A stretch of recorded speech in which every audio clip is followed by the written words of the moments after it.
Hi, this is The Business Guy, and here are the 10 words to never use in business. That is 10 rejection, fear-producing words guaranteed to scare away your customers. Hundreds of thousands of business people and professionals who are trying to attract customers don't know about rejection words. A rejection word is any term that triggers fear or reminds prospective clients that you're trying to sell them. When prospects hear rejection words, their responses often run something like this. Oh no, I was just looking. I was only curious. We're in no hurry. I'll call you back. Why? Everybody who we're trying to talk to is going through the same thing, and that's fear. So we don't want to use fear-producing language. So here's the list of the 10 horrible words that you'll want to eliminate from your vocabulary as a business person, salesperson, or professional, and what to say instead. And the most important word not to say by far is number 10. And by the way, if you appreciate this free information, please click the like button below so YouTube promotes it. Many thanks. You can also click the subscribe button below if you haven't already, so that when more videos come out like this one,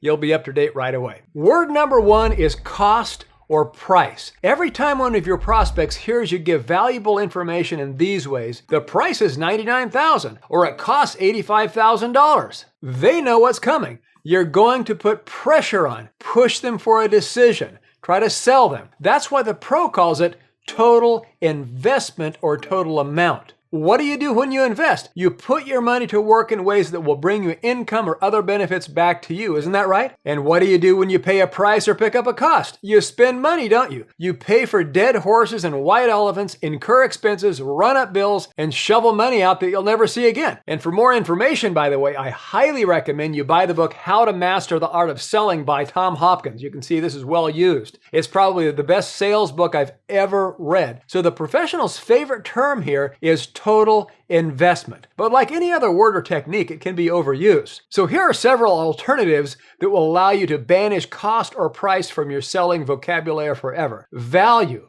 valued at, available for, offered at, offered for, offered at, worth. To avoid confusion and questions you don't want, use these alternatives with care. If you say, this model is worth $975, your prospect may be inspired to say, okay, but how much less can I buy it for? How you get around this depends on your selling procedures. If you quote prices from a printed list and your customer knows that your company has a one-price policy, that eliminates bargaining. You can glance at the list and you can say any of these things. That model is worth $975. We show $975 for that model. That one is valued at $975. This one is available for $975. We offer it at $975. The total investment is only $36,675. Similarly, by the way, don't use list price or listed at. They'll think you're telling them to ask for a discount. Just say the total investment is $9,478. Number 2 is down payment. If you're looking for a term that will strike fear into every prospect's heart, down payment is a splendid choice. But if you'd rather reduce fear than increase it, talk like a professional. The correct term is initial investment. Number 3 is monthly payment. Here's another term that's extremely effective at doing exactly what you don't want it to do, which is to magnify fear in your prospects. Most people are petrified of monthly payments. They have enough already. When you see those two words, what flashes through your mind? All of your bills. You see yourself looking at the pile of paper that eats up your paycheck every month. Dang it, I'm sick and tired of all these payments. I wish it was over with. Never should have bought the fool thing in the first place. Monthly payment is a bookkeeper's term, and it's a favorite with bill collectors. Professionals say monthly investment. Number 4, contract. When most people hear the word contract, what clicks in their minds? Lawsuits, courtrooms, judges deciding their fate, attorneys sending them bills, deep trouble. The champion doesn't call it a contract, he calls it the agreement, the paperwork. Rejection words aren't unusual terms that you might only use once a month or so, are they? I've been attacking your vocabulary in this video, haven't I? So we say something like, we'll draft up our feelings on the paperwork to see if it even makes sense to go ahead. Or I'll put that on the paperwork so you can okay it. Fair enough? Okay, now I'm going to take a shot at an even more basic word,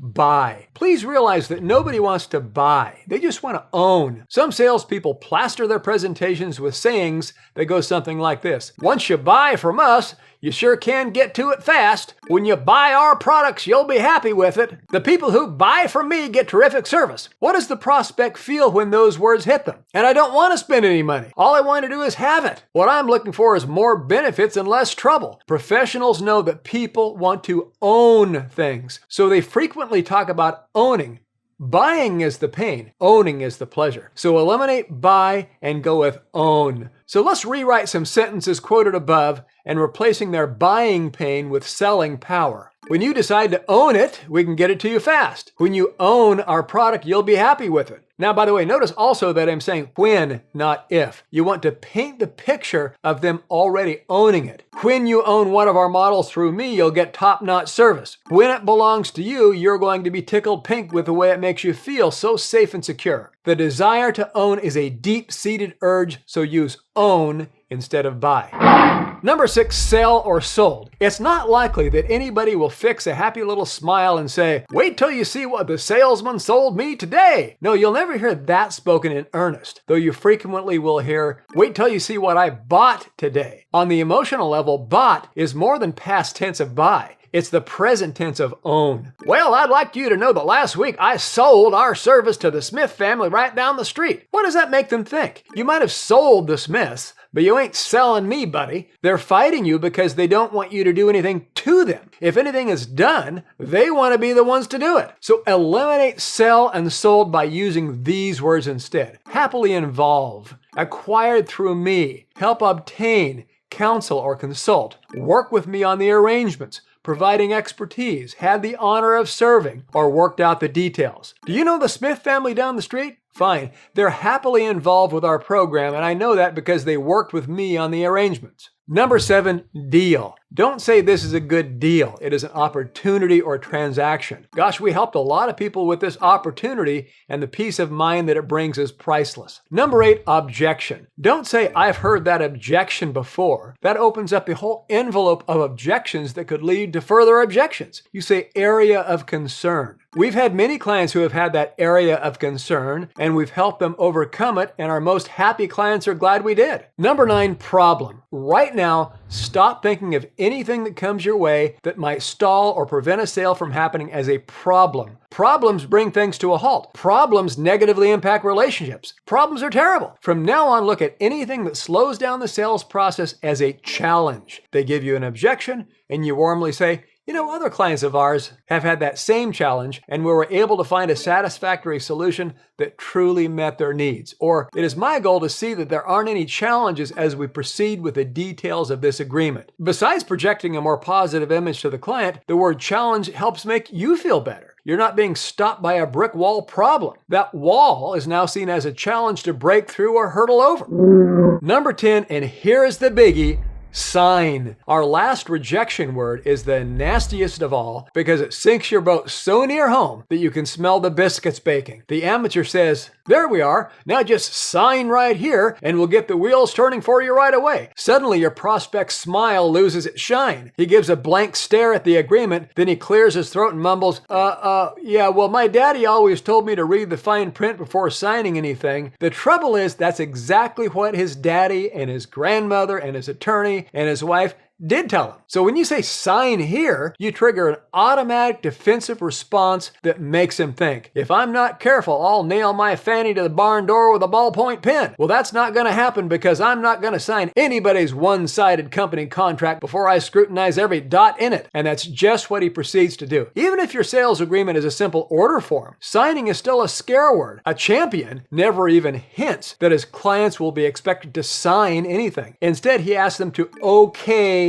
the paperwork, approve the form, authorize the agreement, endorse the file copies. There's a small but very important item to watch when you turn your sales agreement around. Smile warmly at the client and say, if you'll please okay the paperwork for me, I'll get the order moving for you right away. So those are the 10 words to never say in business and the words to use instead. Please like, subscribe, and share this video. See you next time. This is The Business Guy.